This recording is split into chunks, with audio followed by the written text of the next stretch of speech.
Bismillahirrahmanirrahim. Pemirsa, Assalamualaikum Nusantara yang dimuliakan oleh Allah.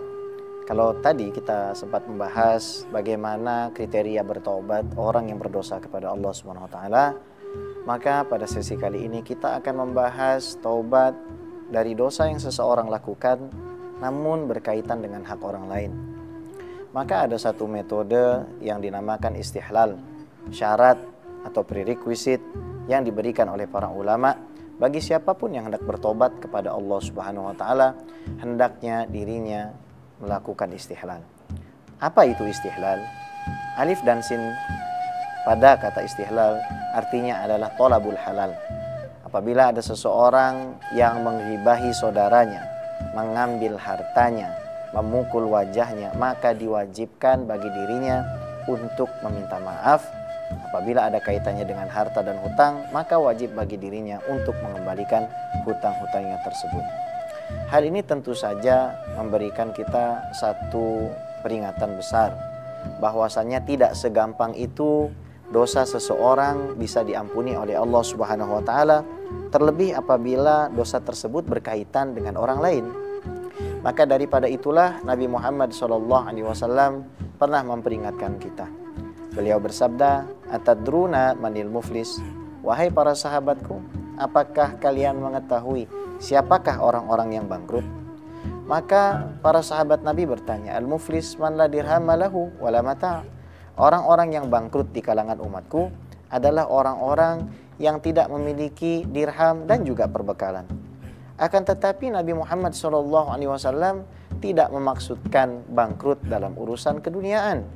Beliau menjelaskan, al-muflis min ummati, orang yang bangkrut di kalangan umatku, man ya'ti yaumal qiyamati, adalah orang-orang yang datang di hari kiamat, bisolatihi, membawa semua pahala solatnya, wa zakatihi, membawa semua pahala zakatnya, wa siyamihi, membawa semua pahala puasanya, wa sadaqatihi, membawa semua pahala sedekahnya, thumma ya'ti man qad syatama hadza, kemudian didatangkan sekelompok orang yang pernah dia hina, wa qadhafa hadza, didatangkan sekelompok orang yang pernah dia fitnah, wa akhadha mala hadza, didatangkan sekelompok orang yang pernah dia ambil hartanya secara tidak hak dan halal, wa daraba hadza, didatangkan segolongan orang yang pernah dia sakiti, yang pernah dia pukuli, wa safaka dama hadza, didatangkan segolongan orang yang pernah dia tumpahkan darahnya, fa ukhidha hadza min hasanatihi wa hadza min hasanatihi,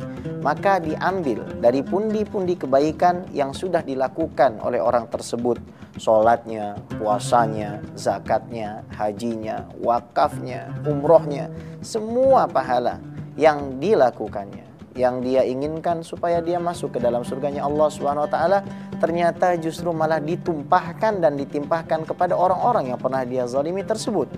Pertanyaannya, apakah urusannya selesai sampai di situ? Ternyata tidak. Fa anna faniyat hasanatuhu qabla ay yaqdiya ma alaihi turihat alaihi khotoyahum thumma turiha finnar. Ketika pahala kita sudah habis membayar semua kezaliman yang kita lakukan, maka Allah Subhanahu wa taala menimpahkan dosa-dosa orang yang pernah kita zalimi kepada kita, dan na'udzubillah tsumma na'udzubillah, kita dilemparkan masuk ke dalam api neraka jahanam. Maka pemirsa Assalamualaikum Nusantara yang dimuliakan oleh Allah, hendaknya kita betul-betul menjaga apa yang Allah titipkan kepada kita, yakni lidah dan tangan kita. Nabi Muhammad SAW mengingatkan kita ketika beliau ditanya, ayul muslimina afdalu, dari semua orang yang beragama Islam, yang sholat, yang puasa, yang zakat, yang haji, mana yang paling utama di antara mereka? Nabi tidak menjawab bahwasanya yang paling utama adalah yang paling banyak sholat sunnahnya, yang paling banyak melakukan umrohnya, yang paling sering melakukan hajinya, yang paling besar masjid yang dia bangunnya, yang paling besar pesantrennya. Lah, tidak. Tapi Nabi SAW ketika mensifati siapa yang paling mulia dari semua orang Islam, man salimal muslimuna min lisanihi wa yadihi, ternyata orang yang paling mulia di sisi Allah dan Rasulullah SAW adalah mereka yang paling sedikit menyakiti orang lain, paling sedikit menzalimi orang lain dengan lisan dan juga dengan tangannya.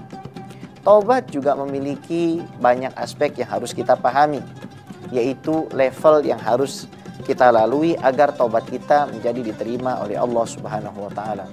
Apabila kita tidak mengetahui level dan tingkatan taubat, maka khawatirnya kita sudah merasa bertobat kepada Allah, namun hakikatnya ada banyak hal yang belum kita taubati. Karena luasnya dimensi taubat tersebut, insya Allah akan kita bahas setelah yang satu ini. Tetap bersama kami. Assalamualaikum Nusantara.